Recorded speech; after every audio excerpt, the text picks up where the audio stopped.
കണ്ണാ നിനക്കെൻ്റെ നാദത്തിൻ പൂക്കളാൽ നൽകുന്നു ഞാനൊരു സുരദക്ഷിണ. ഹായ്, നമസ്കാരം. നമ്മൾ ഒരു ഇടവേളയ്ക്ക് ശേഷം വീണ്ടും ജോയ് നന്ദനം സാറിൻ്റെ ഒരു ചെറിയൊരു ടോക്ക് ഷോ ആയിട്ട് വന്നിരിക്കുകയാണ്. ഇന്നത്തെ വിഷയം എന്താണെന്ന് വെച്ച് കഴിഞ്ഞാൽ, കണ്ണനെക്കുറിച്ച് മനോഹരമായൊരു ഗാനം രചിച്ചിട്ടുള്ളത് അജിത് വേണുഗോപാൽ. അദ്ദേഹത്തിൻ്റെ വരികൾക്ക് മനോഹരമായൊരു ഈണം നൽകിയത് നമ്മുടെ ജോയ് നന്ദനം സാറാണ്. അദ്ദേഹവുമായിട്ട് ആ ഗാനത്തിൻ്റെ പുറകിലെ വിശേഷങ്ങൾ സംസാരിക്കാനാണ് ഇന്ന് ഈ സന്ധ്യാസമയത്ത് കൂടിയിരിക്കുന്നത്. അപ്പോൾ അതിലേക്ക് പോകാം. നമ്മുടെ ജോയ് നന്ദനം സാർ നമ്മുടെ കൂടെ ഉണ്ട്. സാറിൻ്റെ അടുത്ത് ചോദിക്കാം, നമ്മുടെ ഈ കണ്ണൻ്റെ കവിത, കണ്ണൻ്റെ പാട്ട്, കണ്ണൻ്റെ ആ ഒരു എന്താ പറയുക, കണ്ണനെ എഴുന്നള്ളിച്ച് കൂട്ടിക്കൊണ്ടുവരുന്ന ആ ഒരു മനോഹരമായ വരികൾക്ക് ഈണം നൽകിയ ജോയ് നന്ദനം സാറിനെ ഒരുപാട് സന്തോഷത്തോടെ സ്വാഗതം ചെയ്യാണ്. ഈ പാട്ട് എങ്ങനെയാണ് ജോയ് ചേട്ടനിലേക്ക് എത്തിയതെന്ന് പറയാൻ പറ്റും?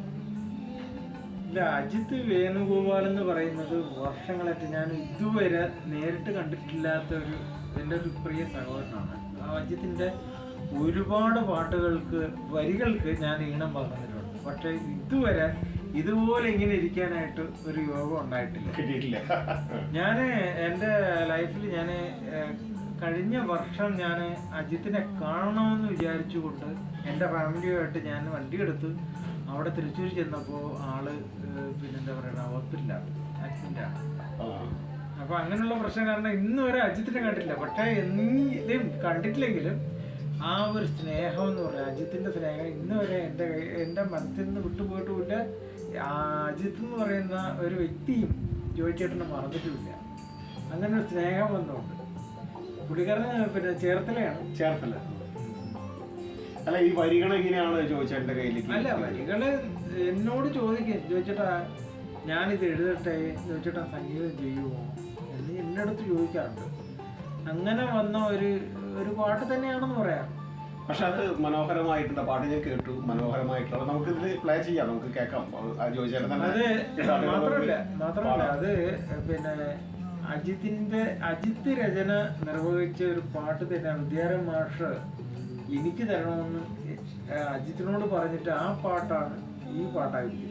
അത് ശരി, അങ്ങനെ ഒരു കഥ കൂടി ഉണ്ട്. അത് എങ്ങനെയാ സംഭവിച്ചു ഒന്ന് പറഞ്ഞത്? അത് എങ്ങനെയാണ്? അല്ല, അത് ഒരു നമുക്ക് ഇപ്പൊ ഒരു CD ആയിരുന്നാലും ഇത് ചെയ്യുന്നതിന്, വീഡിയോ ആയിരുന്നാലും ചെയ്യുന്നതിന് ഒരു ലിമിറ്റേഷൻ ഉണ്ട്.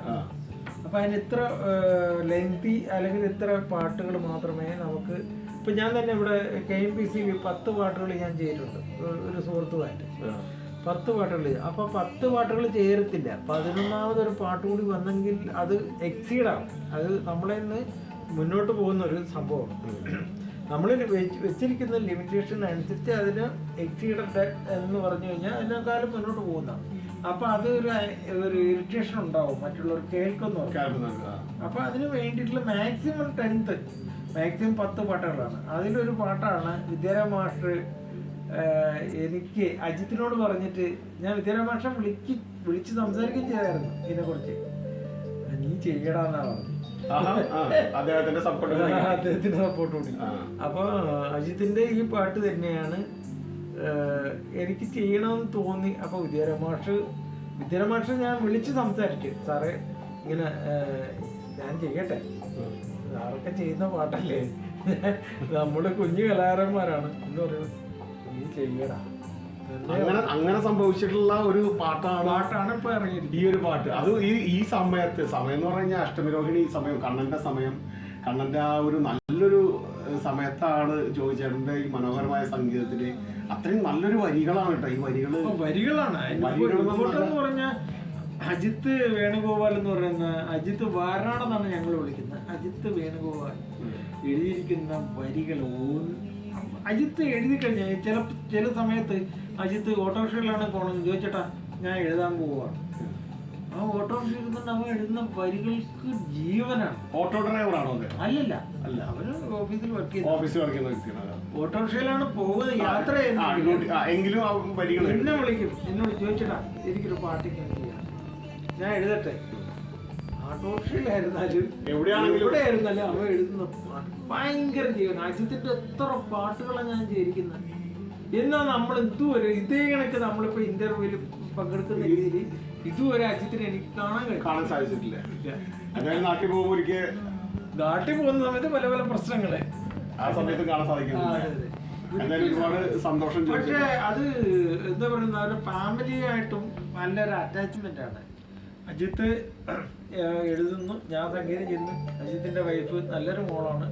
പിന്നെ അജിത്തിന്റെ അമ്മ, എല്ലാവരും നമ്മൾ നല്ല കമ്മ്യൂണിക്കേറ്റ് ചെയ്യുന്ന വ്യക്തികളാണ്. ഇത് ആരാ പാടിയിട്ടുള്ളത്? ഇത് പാടിയിരിക്കുന്നത് ഞാൻ തന്നെ കൊണ്ടുവന്നിരിക്കുന്ന ഒരു ഓട്ടോറിക്ഷ ഓടിക്കുന്ന ഒരു പാവപ്പെട്ട ഒരു പയ്യനാണ്. അവരെ ഞാൻ ജീവൻ ടിവിയിൽ ഒരു ഇത് കണക്കൊരു ഇന്റർവ്യൂ എന്ന സമയത്ത് ഞാൻ പറഞ്ഞിട്ടുണ്ടായിരുന്നു.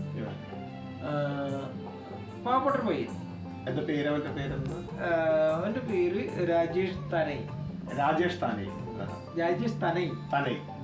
അവനിപ്പോ ഒരു നല്ലൊരു പാട്ട് കിട്ടിയപ്പോ അവനും കുറച്ച്. അല്ലല്ല, രാജേഷ് തനയ്ക്ക് ഇതല്ല പാട്ട്. രാജേഷ് തനി എന്ന് പറഞ്ഞാൽ പണ്ട് കാലങ്ങളിൽ സോഷ്യൽ മീഡിയ ഇരുന്നുകൊണ്ട് പാടുന്ന ഒരു വ്യക്തിയായിരുന്നു. അത് ശരി.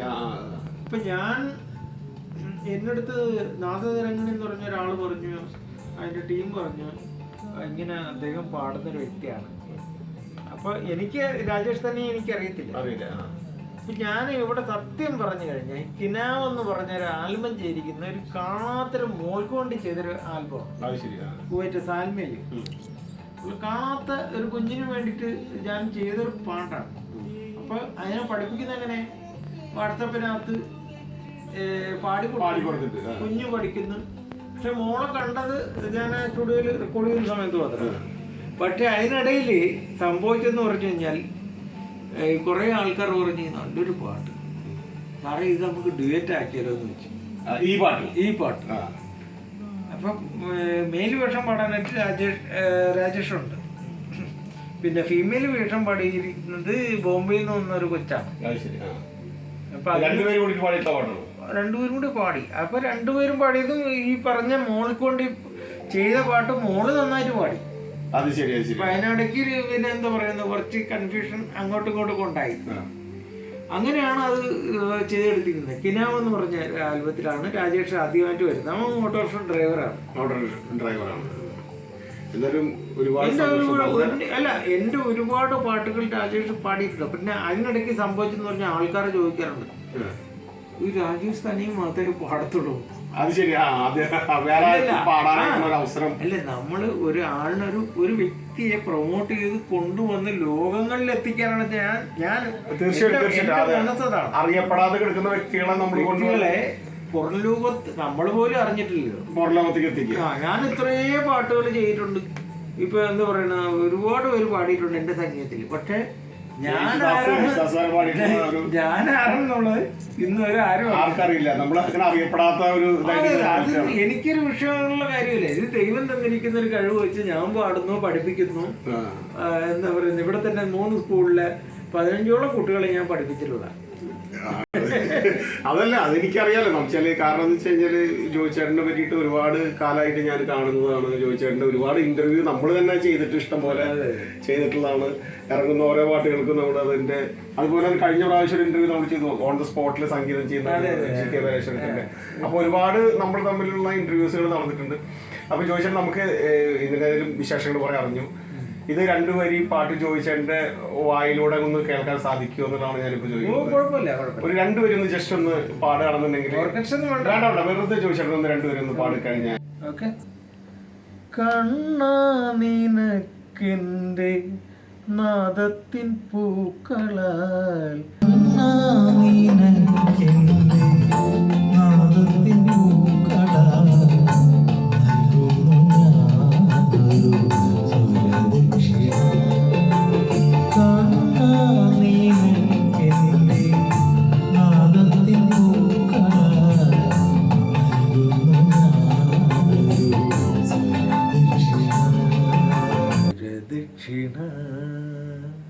ഇതാണ് ആ പാട്ട്. എന്തായാലും മനോഹരമായ പാട്ട്, സൂപ്പറായിട്ടുണ്ട്.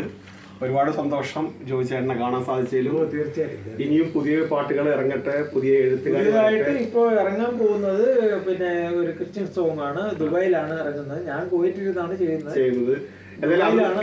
പാട്ട് ഇറങ്ങിയിട്ട് വീണ്ടും ഞാൻ വരും. ഇതുപോലെ നല്ലൊരു സമയത്ത് വന്ന് നമ്മൾ തമ്മിൽ വീണ്ടും ഒരു ചെറിയൊരു സംഭാഷണങ്ങൾ. അതിൽ ഒരുപാട് സന്തോഷം. ചോദിച്ചെന്നെ കാണാൻ സാധിച്ചതിലും കുറച്ചു നേരം ഈ വിലപ്പെട്ട സമയം ഞങ്ങൾക്ക് വേണ്ടി ഒരുപാട് സന്തോഷം. നമ്മുടെ ആൾക്കാർക്ക് വേണ്ടിയിട്ട് ചെലവഴിച്ചതിനും ഒരുപാട് സന്തോഷം.